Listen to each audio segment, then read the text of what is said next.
Sis, welcome to All Things Mental Health, where we literally talk about all things mental health. So, in today's episode video, we are going to be talking about malignant narcissism because it's important, right? It's all things mental health, where we literally talk about all things mental health.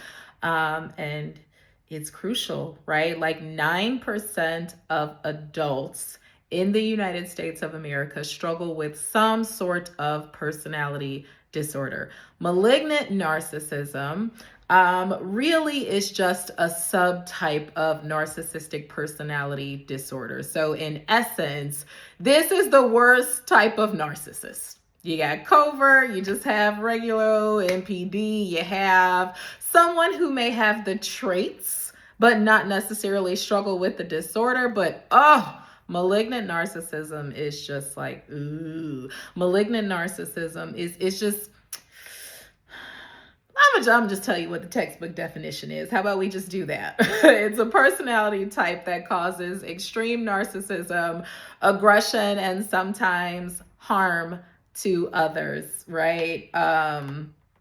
I don't even think that definition just like really gives it justice. Like, if you have not experienced it from a colleague, and I hope you haven't, I'm not, oh God, I would not wish that on my worst enemy. Okay. So I'm not saying that I hope it's something that you've encountered. I'm just more so saying this is what it looks like, right? So I'm going to move into some characteristics because how do you know if you yourself, if someone that you're in a relationship with, a loved one, a child, a colleague, how do you know that this person struggles with this disorder? Well, the most important thing to remember is that statistic that I gave at the beginning, 9%, which means that it is pretty rare.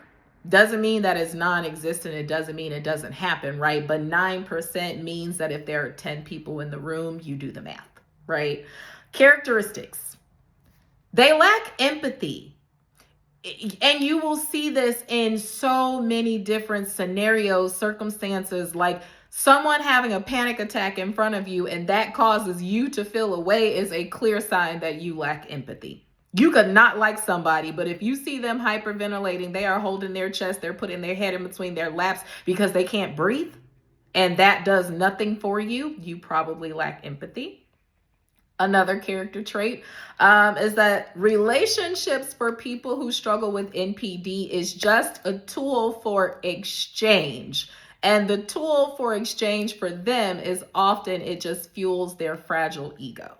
That is all it is for someone who struggles with NPD. Another character trait is they have very little interest in anybody or anything else. Their world only exists like them. That's it. There may be other players in their world, but essentially their world is just them. Just them. They have a lot of attention-seeking behavior, so this may be the person that just does entirely too much in whatever capacity that might look like. But it is a pattern. It's not an isolated incident. They are always this way. These are character traits of someone who struggles with malignant narcissism, right? They have just this superiority complex, very grandiose, very nothing or nobody else matters, and I am the center of the universe. What? How? What contribution have you given that you feel like that's who you are? And don't get me wrong, we all should feel like we are that girl or that guy or that however you identify. That's not what I'm talking about, and you know that's not what I'm talking about, so don't play like that. A person with malignant narcissism may hurt other people really to feed their sense of superiority to get what they want. Ultimately, that is the goal. Because of that, they would have to. Someone with malignant narcissism, they also might possess antisocial personality disorder as well, right? Those antisocial traits. So what does that look like? A disregard for anybody else. When I say anybody else, I mean the elderly, women, children, cats, dogs, goldfish. I'm just going to keep emphasizing that, right? Because the point of me saying that is they just do not care. Someone who struggles with malignant narcissism, it is just not in them to have any regard for someone else. And make no mistake, if they show regard, it is self-serving. It is only to make you believe something in order for them to get what they are ultimately after. Aggression and harm is also traits that you may see with this person. Think the worst of the worst, and that is what you're getting.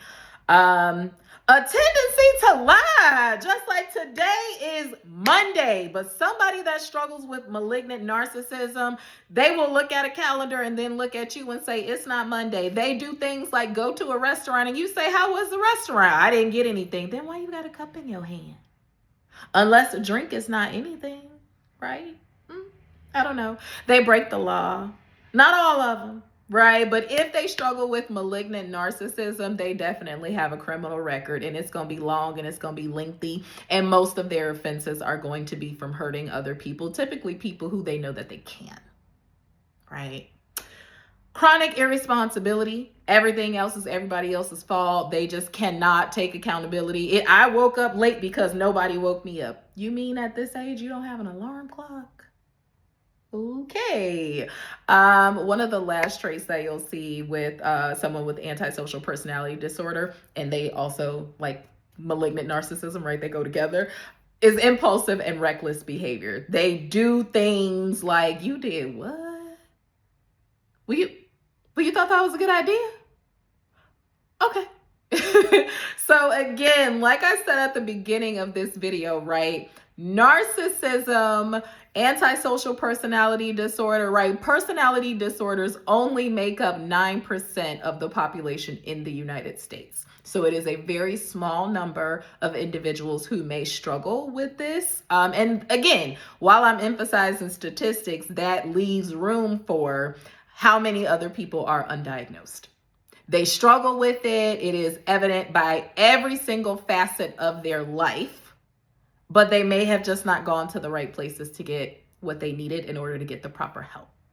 I hope that this video has been helpful. We are going to continue cranking out content about personality disorders. That's what we're focusing on this week, because here, right, at All Things Mental Health, we literally talk about all things mental health. Be kind to yourself and love on you. And make sure you let me know in the comments different things that you've seen that made you say, I think this person might struggle a little bit.